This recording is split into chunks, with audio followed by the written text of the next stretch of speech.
अस्सलाम वालेकुम friends, welcome in Urdu villa. तो आइए अब हम नावल के पार्ट नंबर 85 की तरफ बढ़ते हैं। आपको वीडियो ये पसंद आए तो लाइक और शेयर ज़रूर कर दीजिएगा।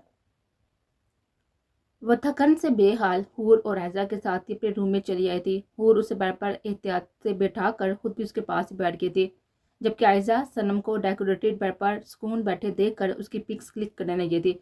आज वो लग इतनी हसीन रही थी कि उस पर नज़र ठहराना मुश्किल हुआ जा रहा था। बहुत खूबसूरत हो तुम सनम, वाकई हमारे रकीब और हालिब का टेस्ट लाजवाब है। इतनी खूबसूरत बीवियां तो हम भी उन दोनों के लिए नहीं ढूंढ सकते थे। मेरा तो ये सोच सोच कर दिल खुश हो रहा है कि यहाँ होंगी तो तुम्हें देखूंगी और डैड के घर जाऊंगी तो भी तुम्हारा चेहरा सामने होगा, सफीन के रूप में। हा हा हा हा। चलो अब तुम आराम से बैठो, हम भी चलते हैं। हूर सनम की कमर के पीछे तकिया सेट करती फोटो खींचती हुई आयजा को खींचकर बाहर लेकर गए थे। आयजा शायद अभी सनम के साथ अभी मजीद अपनी सेल्फी लेने के मूड में थी, मगर हूर ने सनम के चेहरे पर थकन के आसार देखकर हूर ने आयजा का हाथ थामा और जबरदस्ती उसे अपने साथ घसीट कर बाहर लेकर गए। इन दोनों के जाते ही सनम ने अपनी पुश्त के पीछे लगे तकिए से टेक लगाकर खुद को रिलैक्स करना चाहता। उसका थकान से बुरा हाल था और फिर वो वैसे ही तकिए से टेक लगाए न जाने कब नींद की वादियों में उतरती चली गई। उसे पता ही नहीं चला जिस वक्त रकीब ने अपने सज्जे सजाए महकते हुए बेडरूम में पहला कदम रखा था, उसकी नजर सीधी सामने की तरफ गई थी। सामने ही वो बेड पर वो दुश्मन जहां फूलों से सजी हुई सेज पर बैठी हुई थी। रकीब ने गहरी सांस लेकर दरवाजा लॉक किया था और धीरे धीरे चलता हुआ सनम के पास जाकर बैठ गया। अप्सरों से रूप वाली वो लड़की बेड क्राउन के साथ अपनी पुष्प पर लगे तकियों पर सर रख के बुरी तरह से नींद में गर्क थी। चेहरे पर मेरून नेट का घूंघट डाले वो तमाम जेवरात पहने यूं ही सो गए थे। रकीब ने दिल से मुस्कुराते हुए आगे बढ़कर उसके चेहरे से घूंघट उठाया और उसके दिल के धड़कने जैसे रुक से गए थे। सनम के सुरह व सफेद चेहरे पर इतनी मलाहत और इतनी नरमी थी कि वो बेसाता उसे न जाने कितनी देर तक देखता रहा था, मगर नींद में भी उसकी निगाहों का इर्तिका से वो बेचैन हो थे। तभी रकीब ने अपनी निगाहें उसके चेहरे से हटाकर सबसे पहले उसकी नाक पर पड़ी हुई बड़ी सी नथ को एहतियात से उसके चेहरे से अलग किया था। उसके बाद उसके टीके और झूमर को बालों से अलग करने की कोशिश करने लगा था, लेकिन क्योंकि वो पिन्नों की मदद से सेट था तो निकालने के लिए भी अच्छा खासा वक्त लग गया था। फिर दुपट्टा हटाने के बाद सनम के बाल खोलने का सब्र आजमा मरहला भी रकीब ने नहायती तहम्मुल व बर्दाश्त से तय किया था। सनम के लंबे बालों का जूरा बनाकर गजा लगाते ब्यूटिशियन ने शायद 1000 पिन उसके सर पर लगाए हुए थे, जिन्हें निकालते निकालते रकीम को दांत तले पसीना आ गया था। बालों के बाद उसके कानों, हाथों और गले की झुर्ली उतारकर उसने सनम को सीधा करके अच्छे से ब्लैंकेट उड़ाया था। वो शायद बेहद गहरी नींद में थी, जो रकीम की इतनी जद्दोजहद करने पर भी बेहोश होकर सो गए थे। रकीम से तेते हुए मुस्कुराकर सोचा, खुद भी चेंज करने चला गया था। चेंज करके वापस रूम में आकर सनम के पास लेट गया था। साइड टेबल लैम्प की मदम नीली रोशनी में उस तराशी हुई संगे मरमर की मूर्त जैसी सनम को देखने लगा था। वो वाकई इतनी खूबसूरत थी कि उसके लिए दीवाना होकर कोई भी हंसते हंसते अपनी जान कुर्बान कर देता था। आज का वाकया याद आते ही रकीम की सोचों की परवाह बेराम तक चली गई थी, मगर फिर लापरवाही से साथ झटक कर वो दोबारा सनम के दिलकश व सहाराना नकूश को देखने लगा था। घनी स्याह काली पलके आरजू पर झुकी हुई थी। उसका सुरख व सफेद बेहद हसीन चेहरा रकीम के लिए इस दुनिया का सबसे खूबसूरत चेहरा था।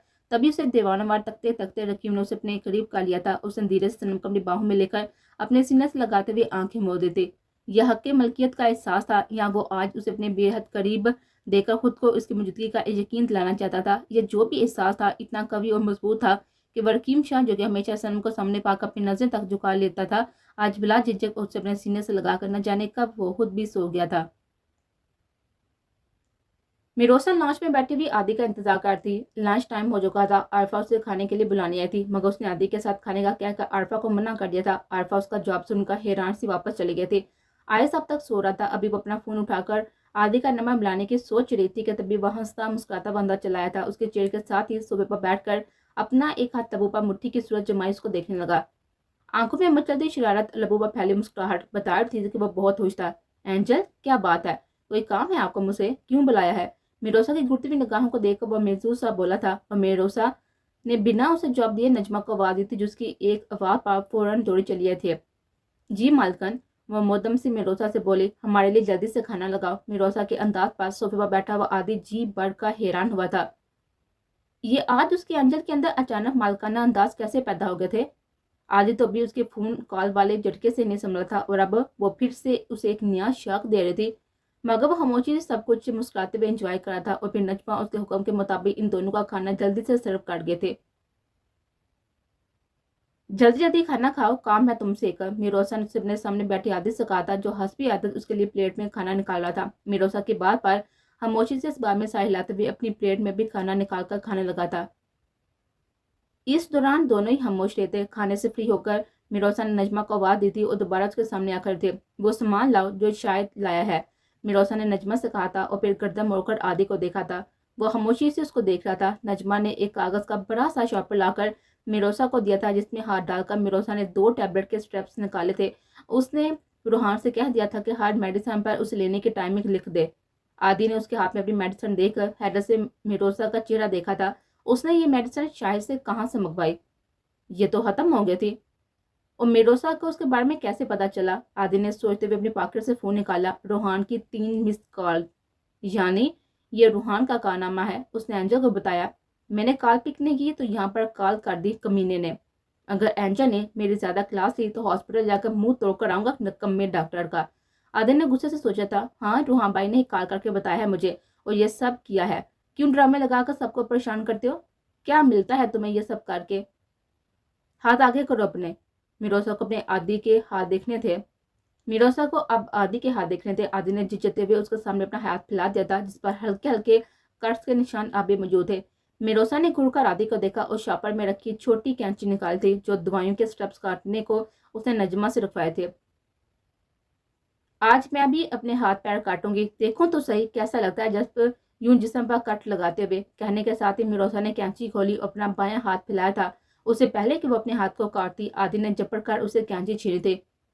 एंजल, ये कैसा मजाक है? It's not funny, okay? ये सब मत करें। आदि ने कैंची दूर टेबल पर फेंक दी थी। क्यों ना करो? तुम काट सकती हो तो मैं नहीं काट सकती? तुम्हें तो बड़ा मजा आता है खुद को चोट लगाकर, है ना? चलो फिर आज मैं भी वादा करती हूँ, आज के बाद अगर तुमने खुद को जरा सी भी, जरा बराबर भी तकलीफ दी, खुद को कोई चोट पहुंचाए, तो मैं भी अपने आप को इसी अंदाज में, बल्कि इससे भी दुगनी चोट पहुंचाऊंगी। मिरोसा ने आदि को देखते हुए कहा था, जबकि उसकी बात सुनकर पहलू पर पहलू बदलने लगा था। नहीं नहीं एंजल, प्लीज ऐसा मत कहे। मैं आपसे प्रॉमिस करता हूँ, मैं अब खुद को कोई चोट नहीं पहुंचाऊंगा। सच, आई प्रॉमिस। आदि सटपटाकर मिरोसा को देते हुए बोला था। वो आज पूरी तरह उसे जवाब तलबी के मूड में थे। प्रॉमिस नहीं, कसम खा मेरी कि आज के बाद तुम ये सब ड्रामे नहीं करोगे, वरना मैं कसम खाती हूँ तुमसे ज्यादा मैं अपना बुरा हशर करूंगी। मिरोसा ने अपना हाथ उसके आगे फैलाया था, यानी हाथ पर हाथ रखकर कसम खाने का इशारा था। आपकी कसम, अब मैं ऐसा कुछ नहीं करूंगा। आदि ने उसके पहले हुए हाथ पर हाथ रखकर कसम खाए थे। ठीक है, और आज से दोनों वक्त की मेडिसिन मैं अपने सामने दूंगी। ये दिन की मेडिसिन है, मेरे सामने लो। मिरोसा ने स्ट्रेप्स फाड़ते हुए 2 गोलियां निकालकर आदि के हाथ पर रखे थे, जिन्हें आदि ने उठाकर मुंह में रखा था और सामने टेबल पर रखे गिलास से पानी लेने लगा था। गुड। और हाँ, आपसे ये औरतों की तरह रोना धोना छोड़ दो। मुझे रोते हुए मर्द बिल्कुल ही पसंद नहीं है। स्ट्रांग बनो। आशा को देखा है ना, वो लड़की होकर कितने मजबूत एसाब की मालिक है, और तुम मर्द होकर रोती हो। शर्म करो। मिरोसा ने सर झुकाकर मुस्कुराते हुए आदि को घूर कर देखते हुए कहा। मिरोसा का काम हो गया था, अब उससे ज्यादा वो आदि को मुंह नहीं लगा सकती थी, इसलिए अपनी चेयर घुमाकर अंदर जाने लगे थे। एंजल, आदि के पुकार पर रुककर उसने सवालिया नजर से उसको देखा था। मुझसे इतनी सारी कस्में ली, एक कसम आप भी खाएं। आदि बोलता उसके सामने आ बैठा था। कौन सी कसम? जल्दी बोलो। मिरोसा ने उसकी शहद रंग आंखों में देखकर कहा था, जहां पर हजारों सितारे जैसी रोशनी फैली हुई थी। कसम खाएं कि मुझे छोड़कर नहीं जाएंगे, कभी भी कहीं भी। आदि ने मौके का सही फायदा उठाया था, जिस पर मिरोसा ने उसे घूरते हुए दोबारा अपनी चेयर मोड़कर आगे बढ़ने लगी थी और आदि के चेहरे पर मायूसी के बादल छा गए थे। अगर अपनी हरकतें इंसानी वाली रखोगे तो प्रॉमिस करती हूँ नहीं जाऊंगी। मिरोसा की आवाज पर उसने झटके से सर उठाकर उसको देखा था। आदि के लबों पर जानदार सी मुस्कुराहट फैल गई थी, जबकि मिरोसा उसको नजरअंदाज करती बिना दोबारा मुड़े अंदर की तरफ बढ़ती चले गए थे।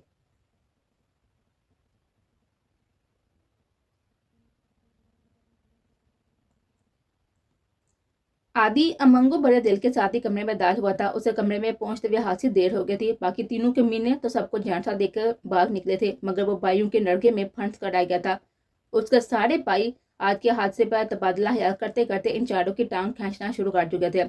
हादी और राहम से गलती यह हुई थी कि उन्होंने फहीम को छेड़ दिया था, लेकिन फहीम ने अपने फहमो फरासत से उनको ऐसा टका कर जवाब दिए कि उनके जुबान के जोर देकर इन सबसे कुछ दूर बैठकर बात करते हुए रूहान और रोशान ने तो फहीम की तवादा करने के लिए बाकायदा अपने जूते निकाल लिए थे। فہیم کی پرجوش آواز سے وہ دونوں دور بیٹھ کر بھی بآسانی مستفید ہو رہے تھے، جبکہ ہاشم اور راہم نے فہیم کی چھوٹی باتیں سن کر باقاعدہ کانوں کو ہاتھ لگا کر توبہ کرنی شروع کر دی تھی، اور پھر فہیم روشان فرحان کے ڈر سے وہاں پر رکا بھی نہیں تھا، فوراً نکل بھاگا تھا۔ رکیم اور حالو کو بھی اسی وقت کچھ دوستوں کی کالز آ گئی تھی، اور یہ اور بات کہ فون کی بیلز وہاں پر بیٹھے کسی بھائی کو سنائی نہیں دی تھی۔ آدھی ہی ان کے پاس آخری شکار بچا تھا، جسے وہ نہ جانے کب تک اپنے ساتھ بٹھا کر چھیڑتے رہتے کہ زاویہ شاہ وہاں پر آ نکلے تھے، اور انہوں نے بھائیوں کے نرگے میں پھنسے ہوئے عادی کو ان کی قید سے چھڑایا تھا، اور عادی شکر کا سانس لیتا گھر کی طرف بڑھ گیا تھا۔ لیکن پھر اس کے روم کے آگے انایا آئزہ خو نے نیک کے نام پر اس کی ساری جیبیں خالی کروائی تھی۔ عادی نے ان سے بامشکل اپنی جان چھڑائی تھی، اور یوں وہ حادثی طاہر سے اپنے روم میں پہنچا تھا۔ اندر بیڈ روم میں سہاگ کی سیج پر موجود مہروسہ اپنا چہرہ گھٹنوں پر رکھے نہ جانے کن سوچوں میں گم خاموش بیٹھی تھی۔ عادی نے پورے روم کی ڈیکوریشن ریڈ روز سے کروائی تھی، مگر پھولوں کی دیوانی مہروسہ نے شاید اس بات پر دھیان نہیں دیا تھا، بلکہ اس نے تو عادی کے روم میں آمد کا بھی نوٹس نہیں لیا تھا۔ وہ مسکراتا ہوا اس کے سامنے جا بیٹھا تھا۔ السلام علیکم اینجل، کیسی ہیں آپ؟ عادی نے ہونٹ لگا کر بیٹھی ہوئی مہروسہ سے پوچھا تھا۔ وہ عادی کے واپس چونک اس کو دیکھنے لگی تھی۔ وعلیکم السلام عادی، ایک بات پوچھوں؟ مہروسہ نے عادی کے آنے سے پہلے اپنا دوپٹہ ایک ساتھ اٹھا کر رکھ دیا تھا، اور وہ لاپرواہی سے اپنے دونوں ہاتھ گھٹنوں کے گرد لپیٹ میں بیٹھی تھی، مگر عادی کو دیکھ کر وہ دوبارہ سے دوپٹہ گلے میں ڈال کر سر پر ٹکانے لگی تھی۔ عادی نے مسکرا کر اس کا بچکانہ سا انداز دیکھا تھا۔ پوچھیں اینجل، کیا پوچھنا ہے آپ نے؟ عادی نے اس کے حنائی ہاتھ تھام کر دیکھے تھے۔ سفید مومی ہاتھوں پر لگی گہرے رنگ کی مہندی بہت ہی خوبصورت لگ رہی تھی۔ عادی نے بے ساتھ مہروسہ کے ہاتھوں پر اپنے لب رکھ دیے تھے، لیکن اس کی جسارت سے بے نیاز سوچوں میں گم بول اٹھے تھے۔ عادی، کیا یہ شادی صرف آپ کی مرضی سے ہوئی ہے؟ ابھی آپ کی وہ گاڑی والی کزن آئی تھی، مجھے ڈانٹ کر گئی ہے کہ میں نے آپ پر نہ جانے کیا جادو کر دیا ہے کہ آپ نے مجھ سے شادی کی ضد پکڑ لی اور اپنے ممی پاپا کی بات بھی نہیں مانی۔ آپ کی ممی مجھ سے اس بات پر غصہ ہے، اور آپ سے بھی۔ میں نے اسے بہت سمجھایا عادی کہ میں نے کچھ نہیں کیا، آپ سے شادی کے لیے میں نے نہیں کہا تھا، آپ خود مجھ سے محبت کرنے لگے تھے، اور پاکستان آنے کے بعد پاپا نے ہماری شادی طے کی تھی۔ میں نے نہ آپ سے کچھ کہا اور نہ ہی پاپا سے، مگر انہوں نے میری بات نہیں سنی عادی، وہ مجھے اسی بات پر بہت ڈانٹ کر گئی ہیں۔ مہروسہ بولتے ہوئے رونے لگی تھی، جبکہ عادی حق دق سا اس کی صورت دیکھتا رہ گیا تھا، لیکن اس کو روتا ہوا دیکھ کر وہ چونک کر ہوش میں آتا۔ Angel my love, please don't cry my sweet heart. عادی اس کے آنسو صاف کرتے پریشان سا بولا تھا۔ آپ کی وہ گاڑی والی کزن مجھے دھمکی دے کر گئی ہے کہ میں آپ سے کچھ نہ کہوں، ورنہ وہ مجھے چھوڑے گی نہیں۔ مجھے اسے بہت ہی ڈر لگ رہا ہے، آپ پرامس کریں کہ اسے کچھ نہیں کہیں گے۔ مہروسہ نے روتے ہوئے اپنا ہاتھ عادی کے آگے پھیلایا تھا، جبکہ عادی انیکا کی اس بےہودہ حرکت پر وہ کھول اٹھا تھا۔ انیکا کی اتنی ہمت پڑ گئی کہ اس کی بیوی سے فضول باتیں کرنے کے علاوہ دھمکی بھی دے کر گئی ہے۔ وہ تیز سے برابر جھٹکے سے جگہ سے اٹھ کھڑا ہوا تھا، مگر مہروسہ نے جلدی سے اس کا ہاتھ پکڑ کر روک لیا تھا، ساتھ ہی زور زور سے رونا بھی شروع کر دیا تھا۔ عادی مت جائیں، ورنہ میں آپ سے بات نہیں کروں گی، بس مجھے اس کے انداز سے ڈر لگ رہا تھا، اس لیے میں نے آپ سے کہہ دیا۔ آپ اسے کچھ نہیں کہیں گے، مجھ سے پرامس کریں۔ عادی ناک چڑھا کر بولتی مہروسہ کو دیکھا غصے میں بھی مسکرا دیا تھا۔ اچھا اچھا اوکے، میں اسے کچھ نہیں کہوں گا، پرامس، مگر آپ انیکا کی باتوں پر دھیان نہ دیں، نہ ہی پریشان ہو، وہ بالکل پاگل ہے۔ ہاں، ممی پہلے راضی نہیں تھی اس شادی پر، مگر پھر میری خواہش پر وہ مان گئی تھی، اور انیکا کو عادت ہے دوسروں کی زندگی میں ٹانگ اڑانے کی۔ اب اس کی فضول باتوں پر پریشان نہ ہو اور اسے ڈریں تو بالکل مت۔ اب یہ رونا دھونا بند کرے، مجھے مسکرا کر دکھائیں اس انیکا میک اپ کی دکان کو، تو میں صبح بتاؤں گا۔ عادی نے مہروسہ کی وجہ سے آخری بات اپنے دل میں کہی تھی، اور مہروسہ نے عادی کی وجہ سے اپنے ہونٹوں کو زبردستی پھیلا لیا تھا۔ تب بھی وہ لب بیچ کا مسکراہٹ روکتا ہوا اس کے سامنے دوبارہ بیٹھ گیا تھا۔ ایسے نہیں، ایسے تھوڑی مسکرایا جاتا ہے، یہ تو زبردستی کی مسکراہٹ ہے۔ چلیں اب مسکرانا کینسل، اب آپ کو ہنس کر دکھانا پڑے گا۔ بتاؤں کیسے؟ ایسے کہنے کے ساتھ ہی عادی نے اپنے سامنے منہ لٹکا کر بیٹھی مہروسہ کو گدگدانا شروع کر دیا تھا۔ وہ گدگدی کرتے عادی کے ہاتھوں کو روکنے کی کوشش کرتے ہنستے ہنستے بیڈ پر گر گئے تھے، اور مسلسل ہاتھوں گدگداتے عادی سے بچنے کے لیے پورے بیڈ پر لوٹ پوٹ ہونے لگے تھے۔ اسے دوبارہ سے ہنستا مسکراتا ہوا دیکھ کر عادی کچھ پرسکون ہوا تھا۔ اچھا اٹھے، چلیں جلدی سے اپنا منہ دکھائی گفٹ لیں۔ عادی نے مہروسہ کو ہاتھ پکڑ کر اٹھایا تھا۔ وہ ہنستے ہنستے اپنی آنکھوں سے بہتے ہوئے آنسو پونچھتے ہوئے اٹھ کر بیٹھ گئے تھے، جبکہ عادی اپنی الماری سے مہروسہ کا گفٹ نکال کر لے کر آیا تھا۔ یہ آپ کے لیے، مگر میرا پہلے والا گفٹ دکھائیں، پہلے کہاں ہے وہ؟ عادی نے مہروسہ کو ایک معمولی ڈبیا لا کر دی تھی، جس میں बहुत ही खूबसूरत डायमंड सेट थे। मिरोसा ने डिब्बा खोलकर देखा था जिसमें मौजूद जगमगाता हुआ वो खूबसूरत सा सेट उसे बहुत ही पसंद आया था। ये आपके लिए मम्मा लाई थी और मुझे देकर दिया था कि मुंह दिखाई में आपको दूं। इससे अंदाजा लगा लें कि वो शादी के लिए बाहोशी राजी हो गई थी और अब मेरा पहले वाला गिफ्ट दिखाएं। आदि ने उसके सामने पैर का मिरोसा की चूड़ियों से खेलते हुए कहा था और मिरोसा ने जट से अपने पैर मोड़कर उनमें मौजूद पाजेब आदि के सामने की थी। आदि ने मुस्कुराकर उसके पैरों पर हाथ फेरते हुए गहरी नजर से मिरोसा को देखा था और झुक कर उसके पैर चूम लिए थे। तभी मिरोसा अचानक सिमट कर पीछे हुई थी।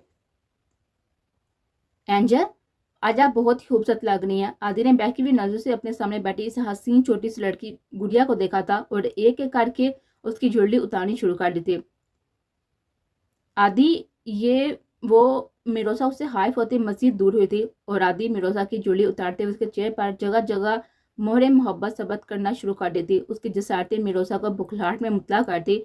मिरोसा की ज्वेलरी उतारकर उसने खुद में सिमटी मिरोसा का बेढंग स्टाइल में लिया हुआ दुपट्टा एक हाथ से समेट कर उतारते हुए सर पर रख दिया था और खुद से अपने साथ लगाते उसके चेहरे पर झुकाया था। I love you my angel, मेरी नीली आंखों वाली गुड़िया।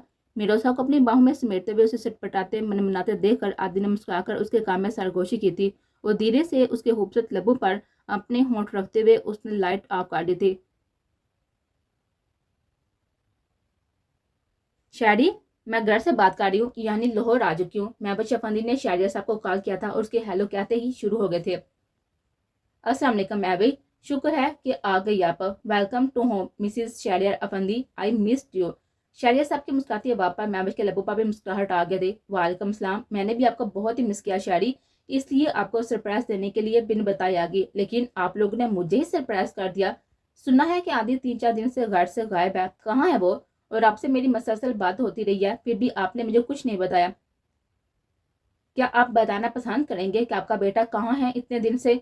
महबूब अफंदी ने शोर को आड़े हाथों लिया था। उनकी बात सुनकर सटपटा कर आए गए थे। ये आदि ने उन्हें किस मुश्किल में फंसा दिया था। अब वो महबूब को क्या कहते कि आदि 3-4 दिन से कहाँ पर है। शायरी, क्या हुआ, खामोश क्यों है? महबूब की आवाज़ पर वो चौंक कर होश में आए थे। आपसे किसने कहा कि आदि घर पर नहीं है? वो आपके सामने जिस जमीन की डीलिंग के लिए मुल्तान गया था ना, उसी जमीन के सिलसिले में उसे मेरी बर्थडे वाले दिन मुल्तान जाना पड़ा था।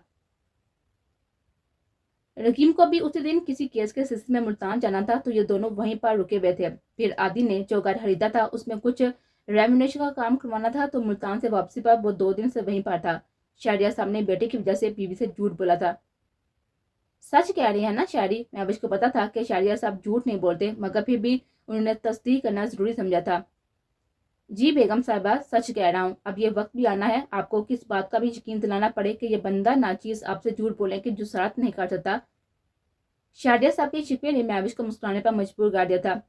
ऐसी बात नहीं है, बस आपको पता है ना कि आदि के लिए मैं कितनी पॉजेसिव हूँ, और ऊपर से उसकी तबीयत, मुझे उसकी तरफ से बहुत ही टेंशन रहती है। महबूब ने जैसे अपनी बात की सफाई दी थी। इट्स ओके, एंड मैं आदि को कॉल कर देता हूँ, वो आपसे घर आकर मिल ले। असल में उसके घर का काम अब तक मुकम्मल नहीं हुआ है, हो सकता है कि वो आज भी वहीं पर रुके। शायरिया साहब ने हाथ के हाथ महबूब को बताना मुनासिब समझा था। अच्छा, आपका फोन उठा रहा है वो? मुझे तो कॉल कर रहा है और ना ही मेरी कॉल पिक कर रहा है, लगता है माँ से बात नहीं करना चाहता। महबूब ने भी लगे हाथों शोर से शिकवा किया था और शायरिया साहब उनकी बात सुनकर खुद को भी उलझ कर रह गए थे। आदि के दिमाग में क्या चल रहा था इससे वो अनजान थे। बिजी था ना महबूब, आप प्लीज यार मत करें। वो शाम को आएगा ना तो दोनों मिलकर उसके कान खींचेंगे। शायरिया साहब ने उनको तसल्ली दी थी और मजीद 1-2 बातों के बाद कॉल बंद कर दी थी, मगर महबूब का दिमाग अब भी बुरी तरह से उलझा हुआ था। शायरिया साहब की इत्मीनान दिलाने पर भी उनका दिल मुतमिन नहीं हुआ था।